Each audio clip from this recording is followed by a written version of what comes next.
देखिए, कार्यक्रम आपने देखा, परसों ही हमने प्रेस कॉन्फ्रेंस की थी और हमने आपके सामने बताया था कि हमारे लाखों लाख कर्मचारी जींद के एकलव्य स्टेडियम में पहुंचेंगे। ये आपने पहले भी इन रैलियों के आप गवाह रहे हो। इस एकलव्य स्टेडियम में पहले जितने भी रैलियां हुई उस वहाँ पर कुर्सियाँ लगाई जाती थी और उसके उन कुर्सियों को लगाकर जो रैली की जाती है उसको लाखों की भीड़ बताकर सत्ता और व्यवस्था परिवर्तन के राजनीतिक दल दावे करते आए हैं। आज कर्मचारी आपने देखा होगा दरियों के ऊपर से एकलव्य स्टेडियम को न केवल भरने का काम किया बल्कि जितने एकलव्य स्टेडियम थे उससे 3 से 4 गुना कर्मचारी हमारे बाहर सड़कों पे थे, जींद की सड़कों के ऊपर थे।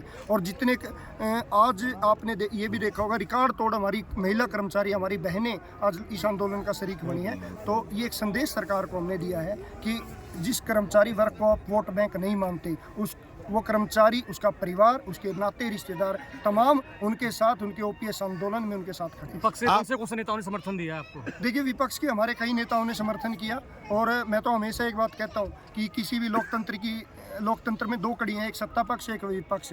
अगर सत्ता पक्ष किसी भी वर्ग की कोई आवाज़ को ना सुने, उस मांग को, जायज़ मांग को पूरा ना करे तो विपक्ष का दायित्व बनता है। और निश्चित तौर पर आज विपक्ष ने जो समर्थन दिया उसका हम धन्यवाद। कितनी संख्या में कर्मचारी आई आज? लाखों की लाख, आज की संख्या का तो हम गिन ही नहीं सकते। हमने तो कहा था कि 1 लाख कर्मचारी आएंगे, ये तो 1 लाख से भी कहीं ज़्यादा आज कर्मचारी थे। 1 लाख तो हमारे मैदान के अंदर ही थे, बाकी 2 से 2-2.5 गुना तो हमारे बाहर कर्मचारी। तो क्या फैसला लिया गया आज?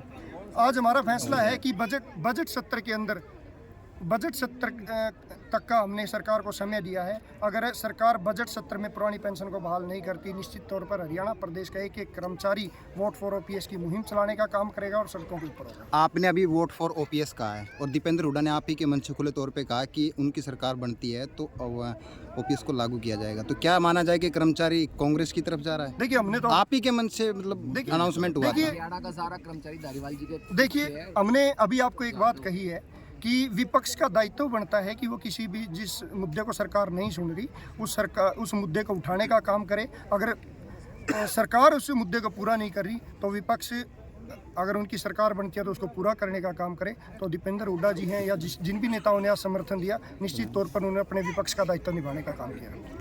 कि बजट सत्र में अगर पुरानी पेंशन बहाल नहीं होती तो कर्मचारी, जो मैंने बताया था कि 5200 से ज़्यादा गांव में हमारी कमेटियां बन चुकी हैं, शहर के सभी वार्डों में हमारी कमेटी हैं, वो जन जन तक जाकर अपना समर्थन मांगकर वोट फॉर ओपीएस की मुहिम चलाने। इस तरह आपने देखा होगा, हम पहले भी आपको कहते आए थे कि एकलव्य स्टेडियम की जो रैली होगी वो जींद के नहीं पूरे हरियाणा के इतिहास की इतनी बड़ी महारैली होने जा रही है।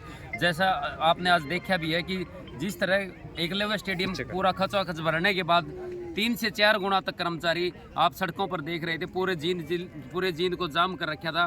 हरियाणा सरकार द्वारा से रास्ते भी बंद कर दिए गए थे, लेकिन फिर भी कर्मचारियों का जोश यहाँ पर आप देख सकते हैं कितना जोश था।